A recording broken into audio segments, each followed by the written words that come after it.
You don't have a driver's license? Okay, whoa. Hey, wait! Wait! Get out of the car! Ow!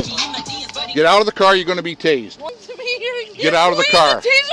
That's right. Trying to talk to you. Can you please? Every time I reach in to try and take you into custody, you fight me. Because you're reaching into my car. That's right. You're under. In early September 2024, a routine call in Webster, Wisconsin, set into motion a chain of events that quickly escalated into a chaotic and tense confrontation.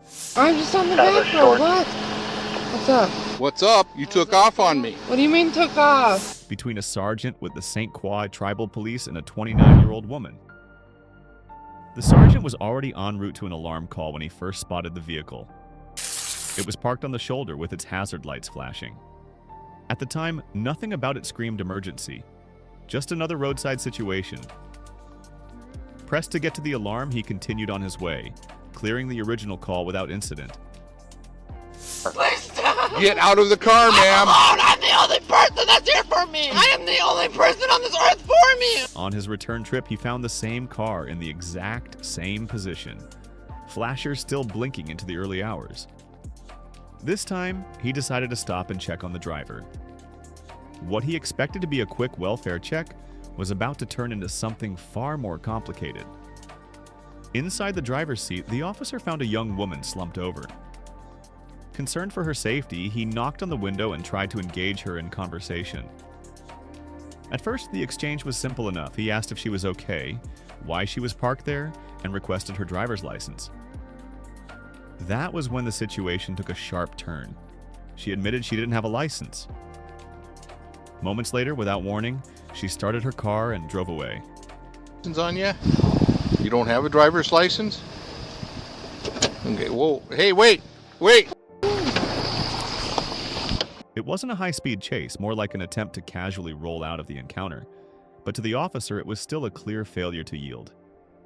He followed and pulled her over again, not far down the road. The tone of the second stop was immediately more charged. The officer asked what she was doing and reminded her that she had just taken off. She acted puzzled by the accusation, denying she had fled. Can you relax? I could smell alcohol on your breath. Where's my... No, I want to see a driver's license. When he inquired about alcohol consumption, she insisted she hadn't been drinking, and even challenged him to give her a breath test. His next question about drug use prompted a long, rambling answer about working overnight shifts, wanting a break, and dealing with a lot in her life. The officer noted that he could smell alcohol on her breath, though she continued to push back. Can you relax? I could smell alcohol on your breath. Where's my... No, I want to see a driver's license. Complaining about the bright beam of his flashlight and demanding he relax. As he pressed for identification, her defiance grew. She claimed she couldn't see due to the light and kept asking why she was being treated this way. When told her attitude was putting her on the fast track to jail, she brushed it off as over-exaggerated. At that point, the officer began ordering her to step out of the car. She refused, instead calling 911 from her phone while the officer was still at her window. Get out of the car! Ow! Get out of the car, you're going to be tased. Reporting that she was being chased and blinded by a flashlight. Her voice climbed as she insisted she was caring for her father.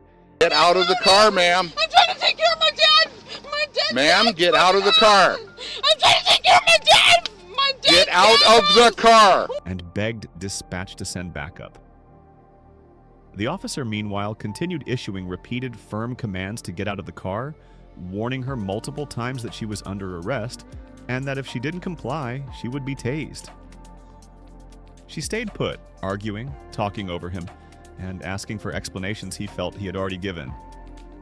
Her insistence on continuing the phone call only aggravated the situation. Each time he reached in to take hold of her, she resisted physically. At one point, the officer alleged she kicked him, which would later contribute to an assault charge. Her protests alternated between dramatic pleas, "I'm just trying to breathe," "What is happening?" and biting insults aimed at the officer. The standoff stretched on, with each moment bringing the tension closer to boiling point. The officer's warnings of using the taser became reality when her refusal and physical resistance reached a tipping point. She was tased, prompting shouts of shock and indignation from her, but even then, compliance didn't come immediately. She continued to challenge him verbally, telling him to just talk to me, and suggesting he go ahead if he was going to tase her again. Eventually, additional officers arrived, and the combined effort was enough to remove her from the vehicle and get her onto the ground. Even then, she remained verbal, tossing out accusations and colorful language while officers tried to get her into the squad car. Get out of the car. Taser to me. I'm just That's trying right. to talk to you. Can you please? Every time I reach in to try and take you into custody, you fight me. Because you're reaching into my car. That's right. You're under arrest. Before, sir, I don't You like are that. under arrest. I have PTSD. You are under arrest. She demanded to know exactly why she was being arrested, though the officer stated repeatedly that she had been told numerous times. She was informed she was being charged with resisting arrest, battery to an officer, and other offenses. The sergeant later explained to another officer that he had first seen her while heading to the original alarm call, and when he came back, she was still there.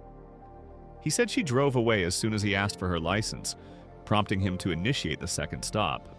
Upon approaching the vehicle, he noticed what appeared to be a marijuana pipe in plain sight, and smelled the distinct odor of cannabis. Combined with the smell of alcohol and her behavior, this fueled his suspicion that she was under the influence. He also noted that she had called 911 during the encounter, which was captured on the emergency line recording. Following her arrest, she was transported to the jail, but her combative and erratic demeanor led staff to place her directly into a holding cell rather than processing her in the standard booking area. I hated people.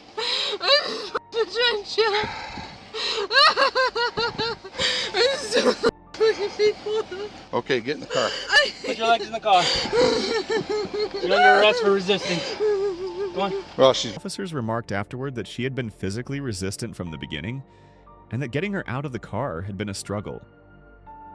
The list of charges filed against her was substantial.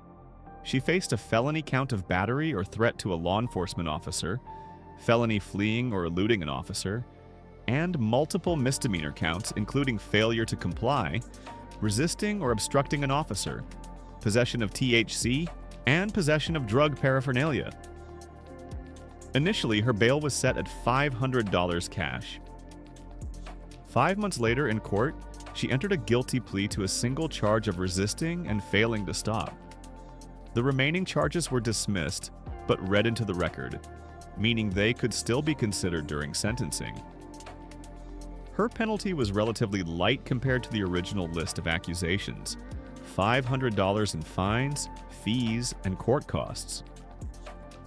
The entire incident, from the roadside welfare check that turned into a vehicular flight, to the tense standoff filled with shouting, refusal, and a taser deployment, stands as an example of how quickly a seemingly routine police encounter can spiral. It began with nothing more alarming than a car on the shoulder, and ended with an arrest involving multiple officers, allegations of assault, and a trip to jail. Even without physical violence escalating into injury, the